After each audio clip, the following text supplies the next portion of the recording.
చూస్ country delight, live better. ఇప్పుడే country delight యాప్ని download చేసుకోండి.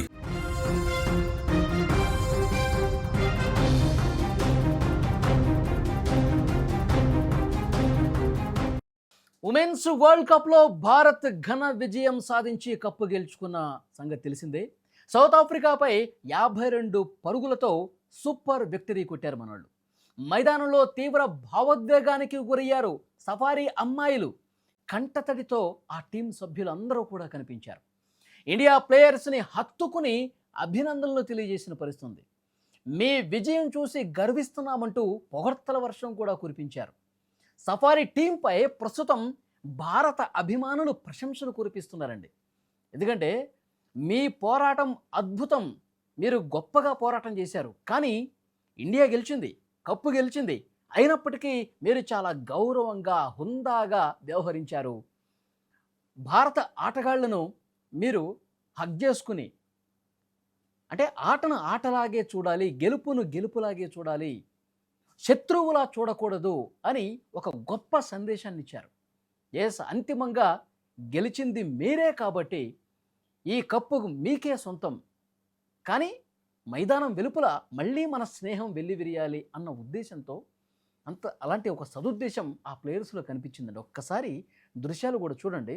గెలిచిన తర్వాత ప్రతి ఒక్క భారత ఆటగాళ్ళని, మహిళా ప్లేయర్స్ని వాళ్ళు ఎంత హుందాగా పలకరించారు, ఎంత గొప్పగా హత్తుకున్నారు. ఇది కదా, ఇలాంటి స్ఫూర్తి కదా కావాల్సింది. మనం కప్పు గెలిచాం, సఫారీ ఆటగాళ్ళు మనసులో గెలిచారు. ప్రస్తుతం ఇవే కామెంట్స్ వినిపిస్తూ ఉన్నాయి. సోషల్ మీడియా మొత్తం కూడా ఈ కప్పు గెలిచిన తర్వాత సౌత్ ఆఫ్రికా ప్లేయర్స్ వ్యవహరించినటువంటి తీరు మీద గొప్ప ప్రశంసలు వస్తున్నాయండి. ఆటగాళ్ళంటే ఇలా ఉండాలి, ఆటగాళ్ళు ఇంత హుందాగా వ్యవహరించాలి.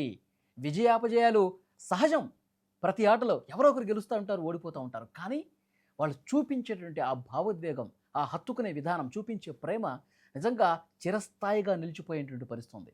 నిజంగా సౌత్ ఆఫ్రికా ప్లేయర్స్కి హ్యాట్స్ ఆఫ్ చెప్పాలండి. గొప్ప మహిళలు ఎంత గొప్పగా, ఎంత హుందాగా స్వీకరిస్తున్నారు చూడండి. నిజంగా ఇలాంటి మనసు ఉండాలి, ఇలాంటి స్నేహపూర్వక వాతావరణం ఉండాలి మైదానంలో. ఆటలో మనం ఎలాగైనా పైచేయి సాధించాలని ఒక తపన ఉంటుంది, పోరాటం ఉంటుంది. అది ఆట వరకే, కానీ ఆట ముగిసిన తర్వాత మనమంతా ఒక్కటే అని ఒక చాటి చెప్పే మనస్తత్వం ఉంటుంది కదా, అది ఉండాలి. నేను ఈ వీడియో సందర్భంగా ఒకటి చెప్పదలుచుకున్నానండి, ఒక కంపేర్ చేయదలుచుకున్నా.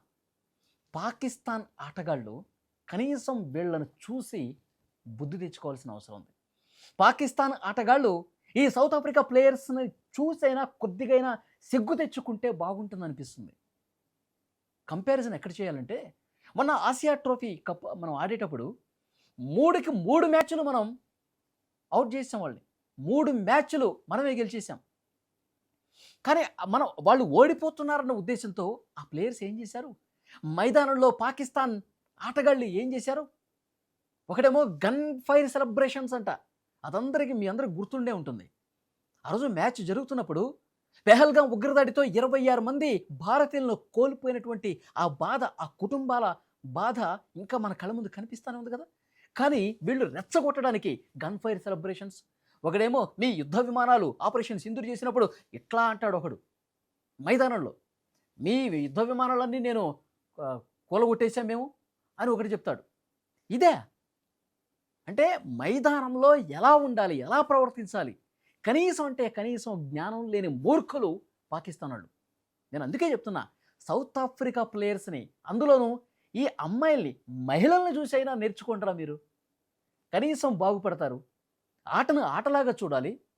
ప్రత్యర్థి అనేది ఆట వరకే పరిమితం కావాలి, ఆడే సమయం వరకే పరిమితం కావాలి. కానీ అందులో వేరే అంశాలన్నీ కూడా తీసుకొచ్చి రెచ్చగొట్టి ఇంత దుర్మార్గంగా ప్రవర్తించినటువంటి ఆటగాళ్ళని నిజంగా అందుకే పాకిస్తాన్ ప్రతి దేశం కూడా చేత్కరించుకునేది. అందుకే ఎప్పటికైనా మారాలి వాళ్ళు ఈ సఫారీ అమ్మాయిల్ని, సౌత్ ఆఫ్రికా అమ్మాయిల్ని చూసైనా కొద్దిగా సిగ్గు తెచ్చుకుంటే మంచిదని చెప్పి చాలామంది సోషల్ మీడియాలో కామెంట్లు చేస్తున్నటువంటి పరిస్థితి ఉంది.